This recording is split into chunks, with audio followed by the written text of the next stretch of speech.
Peace and love, dear friends, and welcome to Not Church Mysticism. Hi, Ellen. Hey, Martha. I'm your host, your writer, your friend, Peter Panagore, MDiv, a man focused on mysticism with two brushes with death that opened my eyes. I practice Kriya Yoga, and you can join us on Tuesdays on Zoom for Kriya Yoga practice. Many attendees are near-death experiencers deepening their journeys. Today's discussion focuses on detachment, cause and effect, and interconnection, or as we say here in Maine, what goes around comes around. I'll be sharing quotes from Hinduism, Buddhism, Islam, and Christianity that echo the principle of Jesus in Luke 22:24, one of the Beatitudes. We've been looking at the Beatitudes. Feel free to comment. There's been a great discussion in the chat this morning already. Feel free to comment if you find connections between these ideas from these diverse religions, spiritualities, mysticisms. Now, lately we've been exploring the mysticism hidden inside the Beatitudes in Luke and Matthew, guided by translations from the ancient Aramaic to English by Neil Douglas Klotz, who works from an ancient Bible called the Peshita. And I talked with Neil Douglas Klotz last Friday, and it's totally cool that we're quoting him at length from his books. Great guy, going to stay in touch. We have a friend in common, an acquaintance in common, which is wonderful. All right, so let's take a moment and take a breath here. We're going to breathe just a little bit.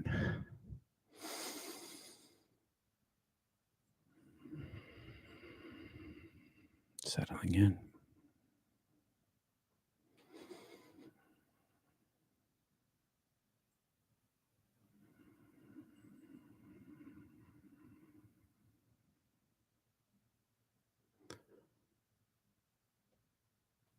Okay, so Luke 22:24 offers us two different takes. Now, from the Koine Greek, you know this because it's in the English, you've heard of this probably. But woe to you, the rich, because you have gotten your comfort. From the Aramaic, a warning against heaping up life's possessions, becoming caught in a never-ending cycle of wanting more and better. So close your eyes and listen to the mystical words of Luke 22:24 from Neil Douglas Klotz. You have heaped up life's things and are out of life's flow. When their time is over, you will be left with emptiness. Unfortunate are you who have enriched your false self. What you have received from is a bottomless pit. Caught out of tune are you when relying on surface sensation. The comfort you think you received is just a ravenous abyss. Too bad for you when you concern yourself with only more and better. The final appeal of this proceeding is a bill that can't be paid. Warning. You who are cut off from the energy of the natural cosmos can't substitute fuel that runs out for this divine life, this divine inner life. There's no substitute. That's what the warning is. The woe is that there's no substitute for this that is living inside us, that is who we are. Now, these words, they invite us to examine our lives and our desires and how we connect with the supreme primordial lover of us all. And Jesus, speaking Aramaic, used the term W-A-I, W-A-I, to signify the disconnection from life's natural flow, a break in the divine timing. It's not a threat of hell, but rather a reminder that what goes around comes around. What you become is what you think. It's the Buddha. This concept resonates, it's across cultures. detachment or non-attachment, Buddha's Four Noble Truths, and Krishna's teachings in the Bhagavad Gita both emphasize letting go of material desires. Cause and effect, or karma. Both Hinduism and Buddhism stress the consequence of every intentional action. The Four Noble Truths are: they are the truth of suffering, the truth of the cause of suffering, the truth of the end of suffering, and the truth of the path that leads to the end of suffering. The Bhagavad Gita. While contemplating the objects of the senses, one develops an attachment to them. Attachment leads to desire, and from desire arises anger. Inner connection. Rumi's poetry in Islam and St. John of the Cross's Christian words remind us to break down the barriers and heal our inner selves ourselves. Your task is not to seek for love, but merely to seek and find all the barriers within yourself that you have built against it. Rumi. In this inner stillness where meditation leads, the Spirit, with a capital S, secretly anoints the soul and heals our deepest wounds. This path inward, says St. John of the Cross, leads us to healing, deep healing, healing that you can't get anywhere else. Nothing substitutes for this. This, my friends, is what I have come to understand after my near-death experiences that sent me on the route that I'm on. I don't speak from belief, but from experience of my NDEs and the practices of self-negation. It hasn't completely eliminated me. I still have wounds, but my major wounds have healed.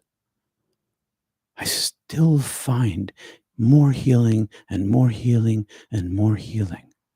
The less of me there is, the deeper I travel inside. The things of this world can never fill the emptiness within us. Can't happen. Only eternal love of the divine can, will, and does. And if you want to overcome the world, seek within. Join us on Tuesdays if you're serious about your near-death experience, spiritually transformative experience, and are tired for looking for answers out there somewhere. Everything you need, everything you seek is already inside you. The Yoga Sutras and Jesus both teach that the only way out is in.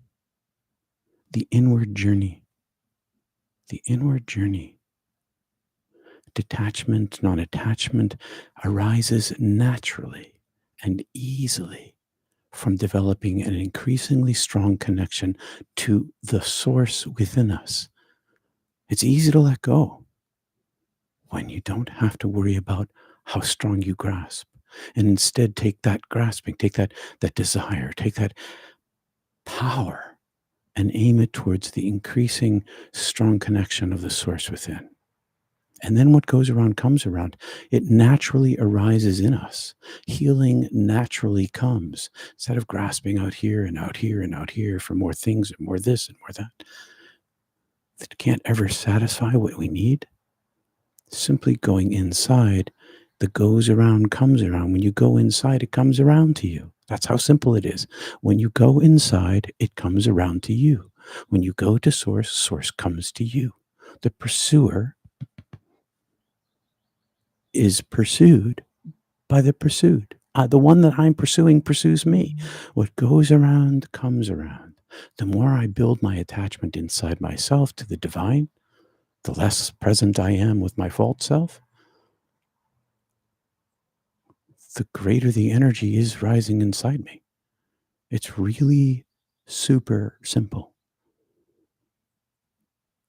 Thanks for being here with me today. I appreciate that.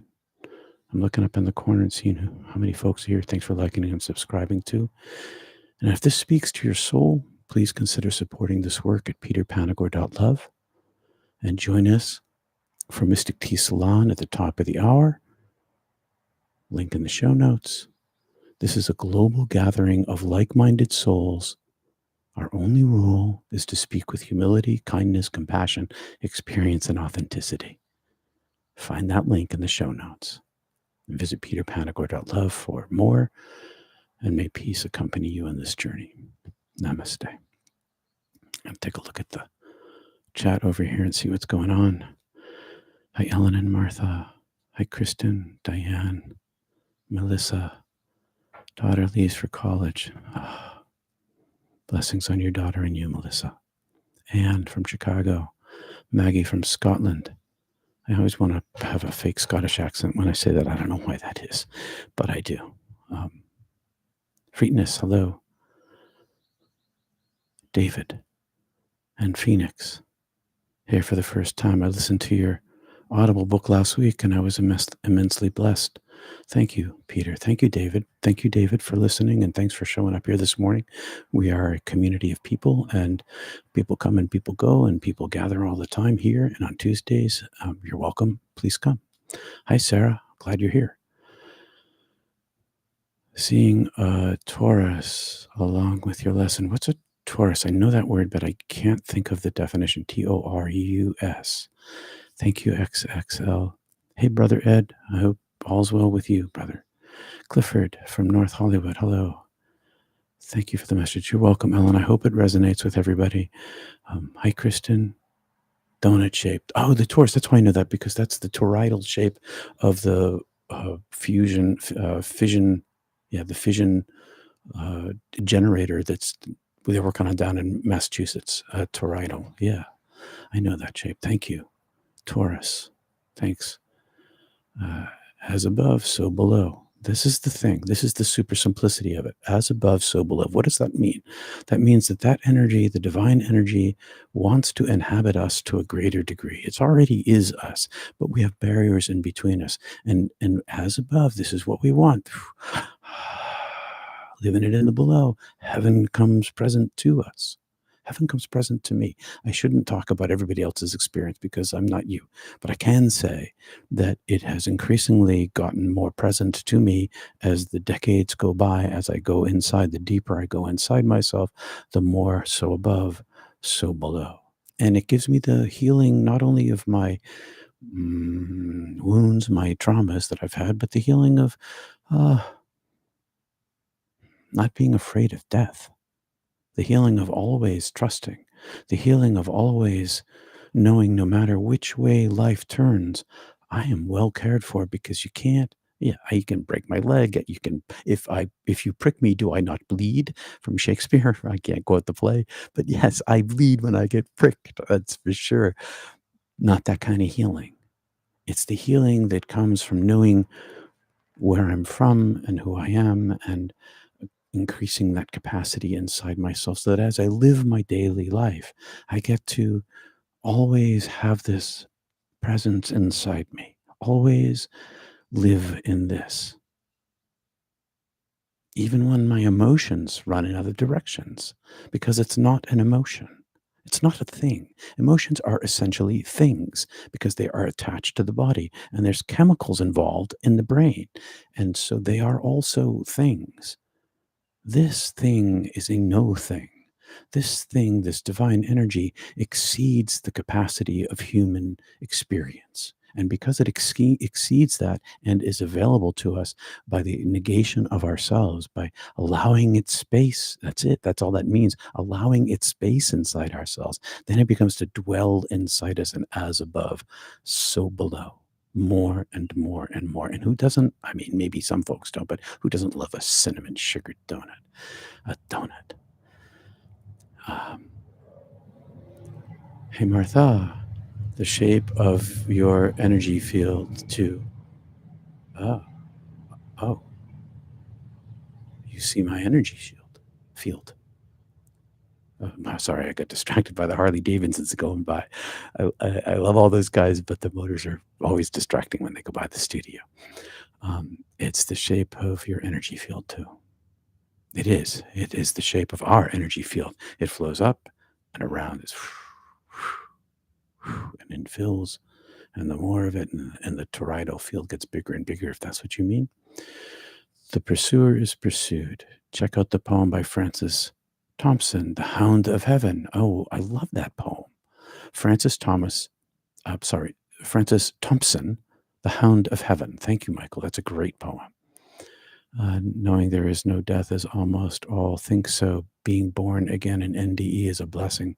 It is, Robert. It is a big blessing because I was thinking about fear, okay, this week. NDEers in general, maybe I can't speak for everybody, but I'm sure Robert agrees with me. Aren't afraid of dying because dying is a passageway into life itself with a capital L.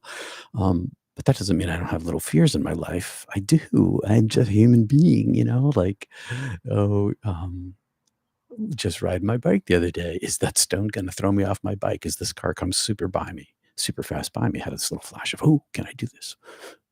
Huh? Yeah. But that's fleeting. Goes away. Because, well, one thing, the circumstance goes away, but mostly because I know you can't kill me. You can hurt me. I can be wounded. I can have a little bit of fear in my life. That I hydroplaned in my car 2 weeks ago. I had to get new tires because I was like, whoa, adrenaline. Okay, that still happens. But this knowledge that you cannot kill me, the body still reacts. It's still a thing. But this energy supersedes that. It overcomes that. It creates this capacity for healing that overcomes everything. Everything that is a thing. This divine energy overcomes and heals us and makes us whole here, now, as above, so below. I don't know how to pronounce this. It from okay, ITFMHVNOO.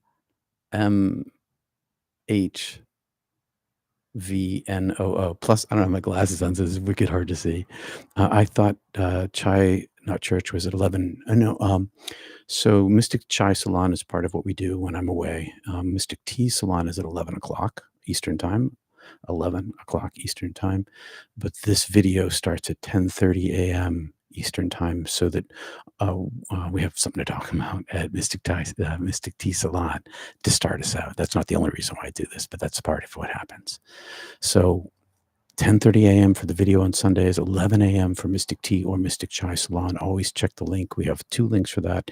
One for Mystic Tea today, one for Mystic Chai. And that's because my dear brother Ken, Dr. Ken, always fills in for me when I'm away. And I'm grateful for him for doing that. And I know that he's a great teacher and he does a great job.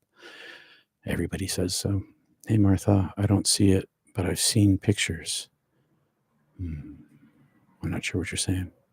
Area... I'll call you 5130. Love your message. Thank you, 5130. Thank you. I try to show what's in the texts globally to show that there is a similarity of spirituality for those who have reached states of union.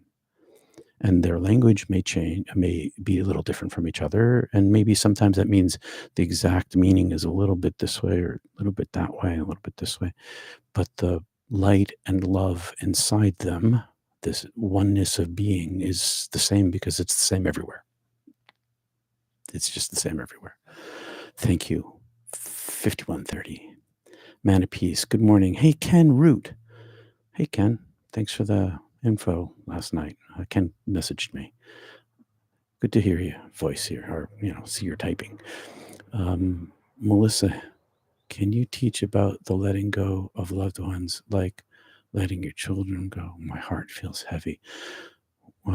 Yeah, I can talk a little bit about that because I'm a parent. Have you come across Kahlil Gibran? He was pretty famous at the turn of not this past century, but the century before, around the 1900s. A little bit after that, Gil Gibran, he's got a famous book. The name is escaping me, but in it, he's a lot of wisdom, and he has a chapter about your children are arrows in your quiver, and you never own your arrows. You shoot your arrows, and they project out from you. I find that that story very helpful. But letting go of my kids, having empty nesting it's difficult. It's difficult because it's not just that the your prodigy, the kid you made, the kid you've raised is leaving. It changes who you are.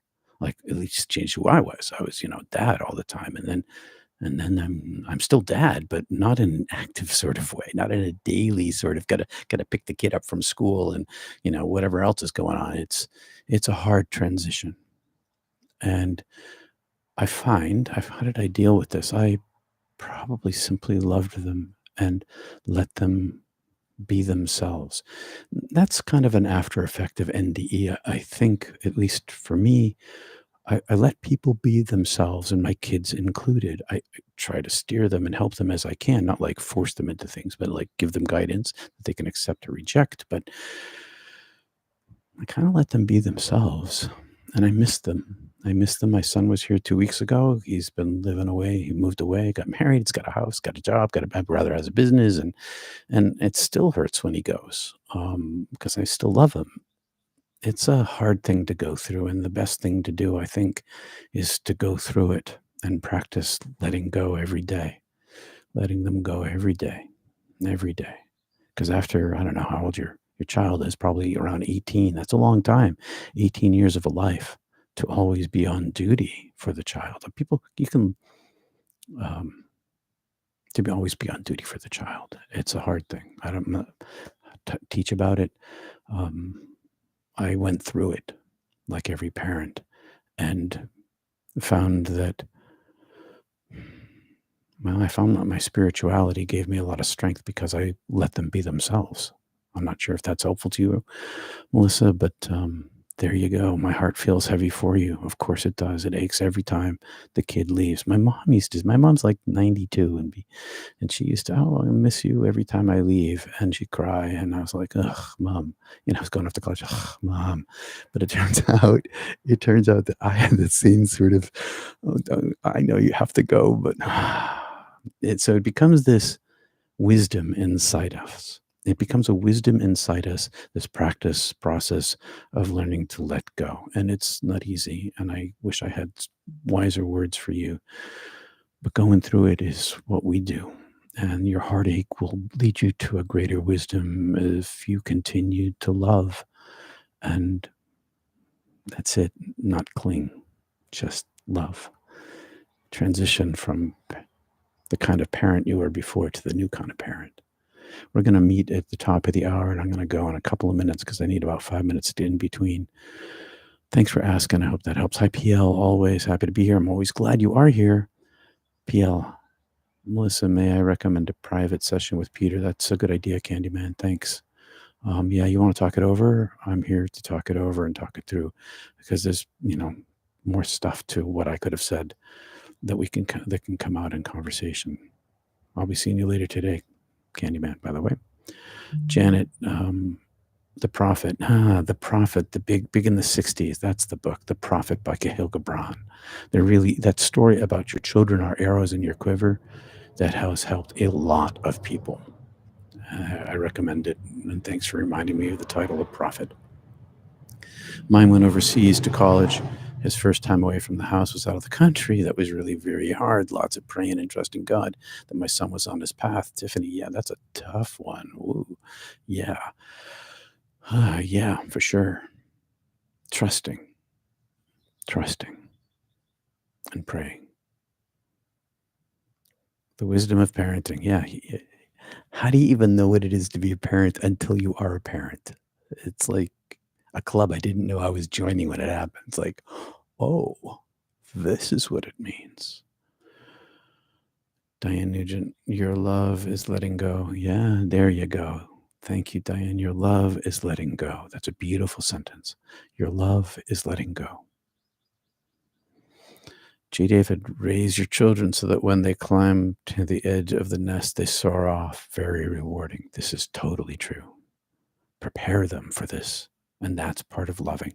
And that loving isn't always as easy as it sounds, because sometimes you got to do things like a parent and not a friend. But yes, absolutely. Yeah, just looking for the light on the other side of the empty nest. Oh, you'll find it for sure. For sure, you'll find it. For some reason, this is all squishy. I can't see a grinning, squinting face. All right, my friends, I should go because we're out of time, and I'll see you at the top of the hour. Link is in the show notes. Thanks for being here. Peace and love to you all.